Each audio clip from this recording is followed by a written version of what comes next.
The Tale of Bunny Cottontail by Laura Rountree Smith. When little Bunny was quite small, he read by candlelight, but now that he is grown up tall, he goes to bed at night. Chapter 1. If little Bunny Cottontail had not read by candlelight, this story might never have been written. One evening, Bunny Cottontail read very late, and he was so excited over the story he was reading that he waved one paw too near the candle and burned it sadly. Poor Bunny cried so loud that all the neighbors heard him and came running in to see what was the matter. Have you ever cried so loud that you could be heard next door? Mother Cottontail tied up the burned paw in a cabbage leaf and sent Bunny to bed. And what do you suppose that comical bunny did? He liked the smell of the cabbage so well that he ate the leaf all up, and his poor paw began to hurt worse than ever. This time he did not cry, for he was afraid he would be scolded for eating the cabbage leaf. He crept out of bed and ran out of the house. Mother Cottontail never allowed little Bunny to go out late at night, so now everything seemed very strange to him. He looked at the big moon, and he was afraid. He ran on for some time, and he came to a beautiful garden. Here he saw more cabbages than he had ever dreamed of. There were big cabbages, little cabbages, and middle-sized cabbages. He was just going to have a nice meal when he looked up and saw a very tall creature, waving its arms at him. Poor little Bunny was sadly frightened. He did not know that this big thing was only a scarecrow. He'd never seen a scarecrow before in all his life. But he had seen men, and his mother had told him that men did not like rabbits. Bunny thought the scarecrow was a man, and he quickly crept close to a big cabbage to hide and lay quite still for a while. Every now and then, Bunny peeped out from among the cabbage leaves, and there that awful creature and the moon were, always staring at him. By and by, he decided to run home, and he started off as fast as his little legs would carry him. But the moonlight made him dizzy, and he took the wrong road. When daylight came, poor little Bunny Cottontail was far from home, and soon a hunter came that way and caught him. The hunter put Bunny in his bag and took him home for his little boy to play with. The little boy's name was Harold. When his papa came in with Bunny, Harold clapped his hands for joy. Then the whole family gathered around and made remarks about poor Bunny. "Why are his ears so long?" Harold asked. "To keep the flies off," answered Uncle Jack. "He must have left his tail at home," said Big Brother. "He looks scared. We must build him a house," said Papa. So they all went to work and made a nice house for Bunny, and Big Brother brought him a large leaf of cabbage to eat. 2 big tears rolled down poor Bunny's face, for the cabbage made him think of his fright in the garden, and his sore paw, and how he had left home. Then Harold took Bunny in his arms and hugged him, and that made the poor little rabbit feel better, and he fell asleep. When Harold put Bunny back in his box, he forgot to shut the door. He never thought that in the morning, his new pet might be gone. When Bunny runs away to roam, someone is sure to bring him home, so Bunny should be good, I say, and not go out and run away. Chapter 2. Late that night, Bunny Cottontail made up his mind to run away. So he crept out of his little house and through a hole in the back fence, and was off. The great moon was staring down at him, and he was very much afraid of the moon, but he could not go very fast, for his paw still hurt him, and he limped sadly. After a while, he sat down on a log to rest, and whom did he see coming down the road with a wheelbarrow but Mother Cottontail? She had been searching all night and all day for Bunny. When Bunny saw his mother, he clapped his paws together so hard that he hurt his sore one, and he cried, "Oh, Ma! Oh, Ma!" Mother Cottontail did not waste any words, for Mr. Fox is out in the woods at night. She just tumbled Bunny into that old wheelbarrow and whisk. They went down the road while the big moon laughed and made a face at them. When they got home, all the rabbits in the neighborhood stood around the front gate, and they all cried, "Hurrah! Welcome home, Bunny!" Bunny was so ashamed that he hung his head and waved his sore paw feebly. Then his mother took him into the house and put him to bed. Poor Bunny was so shaken up by the ride in that wheelbarrow that he did not sleep very well, and next day he had to stay at home with his mother while all the other rabbits went to a picnic. After supper, when he was sitting up in a big armchair by the window, whom should he see coming slowly up the road but his dear friend Susan Cottontail. Susan Cottontail walked slowly because she was very tired. The rabbits had tramped miles and miles on that picnic. Susan Cottontail carried something on her arm. At first, Bunny thought it was a bag, and then he saw it was a basket. What do you suppose Susan Cottontail had in that basket? She had some nice things that she had saved for Bunny from the picnic. When Susan saw Bunny sitting by the window, she did not stop to go around to the front door as her mother had trained her to do. She jumped right in through the window and took a seat on the arm of Bunny's chair. Have you ever had to stay at home from a picnic when all the other children went? And did you have a dear friend who brought you some of the good things to eat? If so, you know just how Bunny felt. Susan Cottontail had sandwiches in that basket, and cabbage leaves, and radishes, and little cookies cut in the shape of a rabbit. One of the mother rabbits had made these for a joke. After a nice visit, Susan said she must go home. Susan wanted to go and pick berries next day. Bunny asked his mother if he might go too. And she said he might, if he would try to be a good little rabbit after this. Bunny promised, and then he went with Susan to the gate. As Mr. Bunny Cottontail went walking down the street, it was his great good fortune Susan Cottontail to meet. Said Susan, "My dear Bunny, if you would only try to open wide your parasol, your fur would keep quite dry." Chapter 3. The next day, when Bunny Cottontail woke up, he heard the rain pattering against the window panes. He cried so loud and his tears fell so fast that his little brother thought the roof was leaking. Mother Cottontail said it would do no good to cry about the rain, and she went to the closet and brought out a beautiful new silk umbrella. She had bought it for a birthday present for Bunny, but she hated to see Bunny unhappy, so she said he might go out in the rain so as to use it. Now Bunny was not a very careful little rabbit, so he did not wait to learn how to open it, but ran out of the house and down the road with the umbrella in his paw. That is the reason you see him so in the picture.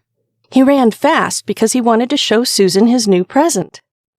Now wasn't it odd that on that very same morning Susan Cottontail cried when she saw the rain, and that her mother gave her a beautiful new umbrella?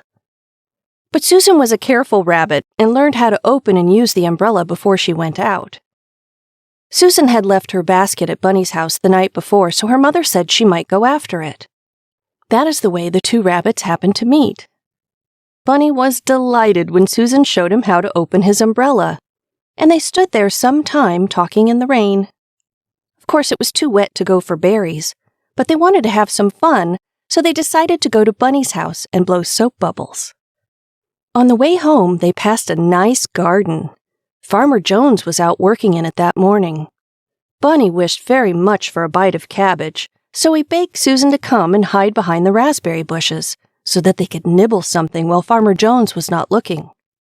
Now Susan was a good little rabbit, and she knew that to steal is very wrong, so she said, "No." Then Susan and Bunny went on to Bunny's house, and here they blew soap bubbles all the morning. Little Bunny Cottontail should not try to roam in Farmer Jones's cabbage patch. He ought to stay at home. Chapter 4. Next day, Bunny went over to Susan's house and found Susan's mother crying. And what do you suppose had happened? Why, Susan Cottontail had not come home, and her mother was afraid she might be lost. When Bunny heard the news, he cried into a little red handkerchief that he had wrapped around his sore paw, and he said he wished to die if Susan Cottontail could not be found. Now Bunny knew that old Farmer Jones hated the sight of even his little stubby tail, so he thought the quickest way for him to die would be to run over into the farmer's garden. He told Susan's mother goodbye, waved his sore paw feebly, and set out for the garden. He thought that if he must die, he would eat some cabbage first, and he was nibbling away when he heard someone whisper his name very softly. At first he thought it was Marie, Farmer Jones's little girl, so he curled right up close beside a cabbage and did not say a word. He peeped around the cabbage, and he could see Farmer Jones's blue shirt, and once in a while, he could hear him whistle. Then he heard a soft little voice say, "Bunny! Bunny! Bunny!" He looked over by the raspberry bushes, and what do you suppose he saw? There was Susan Cottontail, caught in a trap. When Bunny saw Susan, he forgot all about Farmer Jones, and he gave a loud squeal, just the same kind of a squeal he gave when he burned his paw. Farmer Jones came running and cried, "Aha! I have caught the rabbit at last!" Bunny had just time to jump into a flower pot, and Farmer Jones found poor Susan in the trap. "Now," said Farmer Jones, "I've caught the naughty rabbit that eats my cabbages, and I have a great mind to kill it." But he did not kill Susan. Oh my, no, for she just blinked her eyes and smiled at him. She was not the least bit afraid, and why should she have been, when she had never stolen anything from Farmer Jones in her life? Just then, Marie came running out into the garden, and Farmer Jones said, "See, Marie, I've caught the naughty rabbit that has been eating my cabbages, and she looks as though she had never done anything wrong in her life." "Oh, the sweet little thing," cried Marie. "Let me have her for a pet, and I'll put a pretty blue ribbon around her neck."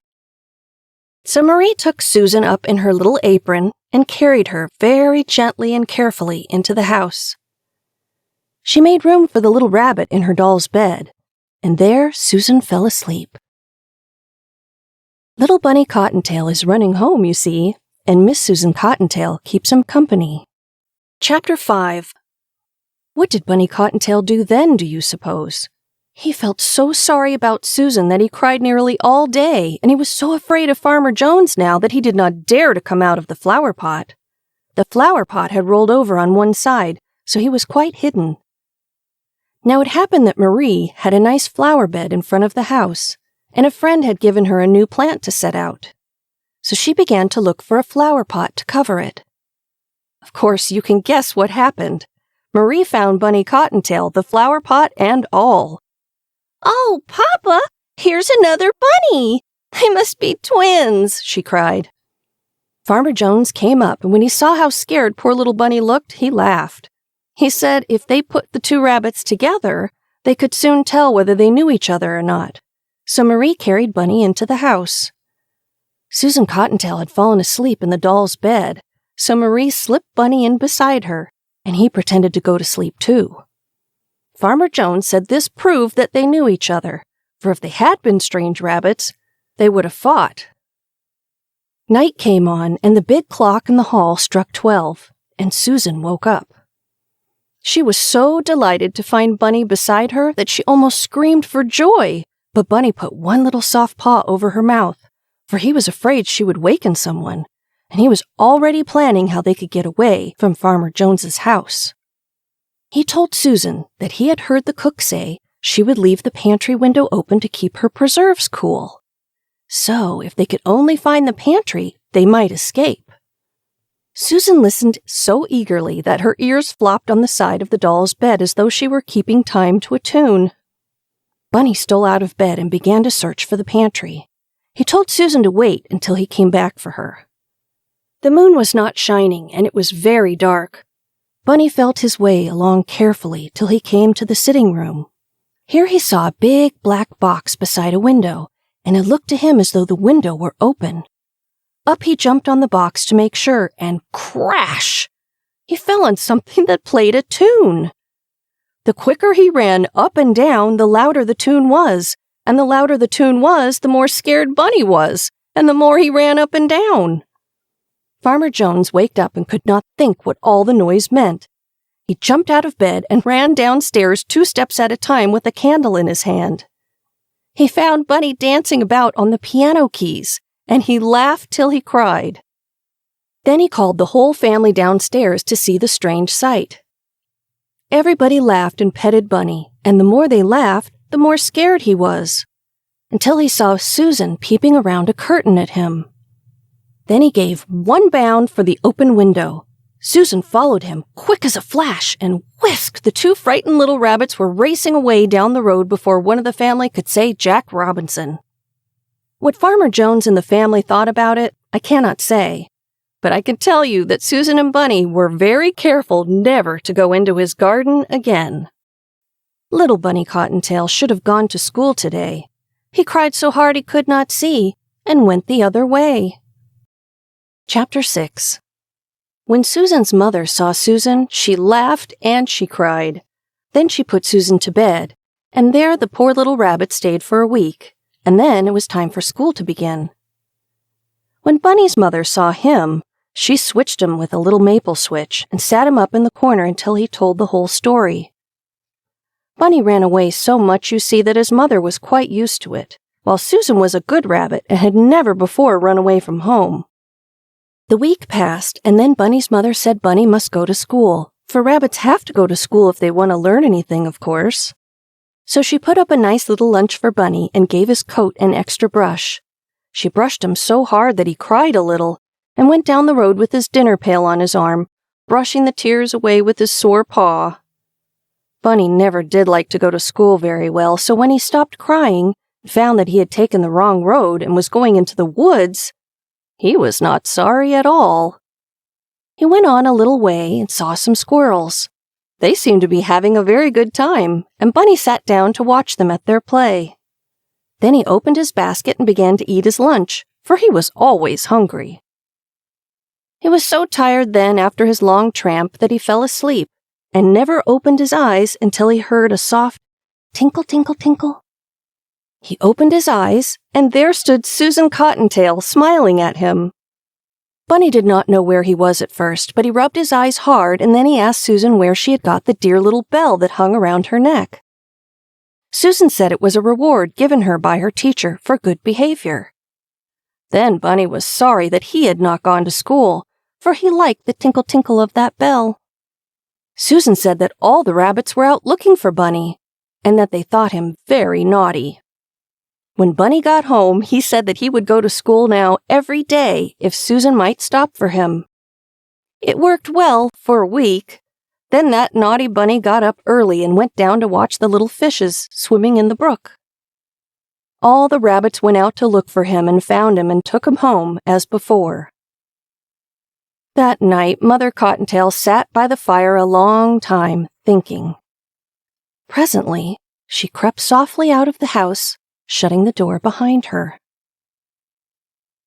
Mother Bunny Cottontail seeks Mr. Owl, you see, and little Bunny Cottontail is scared as scared can be. Chapter 7. Now what do you suppose Mother Bunny was going to do? She was going to find Mr. Owl, who is the wisest creature in the woods. And why was she going to find Mr. Owl?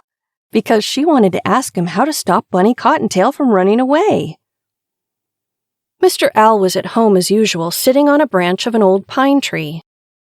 When Mother Cottontail told her story, he blinked his round eyes and turned his head all the way around to hide a smile. He had heard of Bunny Cottontail before. Mr. Owl did not talk very much. Wise people never do. So he answered Mother Cottontail with 2 words. Mr. Fox. Mother Cottontail did not see what that meant, but Mr. Owl had no more to say, so she started slowly homeward. On the way home, she passed Mr. Fox's den. There she saw an old overcoat of his out on the line. Then, whisk, jump, as quick as a wink, she had that overcoat down from the line and was off, carrying it over her shoulder. When she was safely away from Mr. Fox's den, she crept into the coat, though it was much too big, and doubled her ears up neatly inside his cap. She looked ahead of her, and what did she see coming down the road but a little rabbit? A naughty, runaway little rabbit. She knew at once that it was her own Bunny.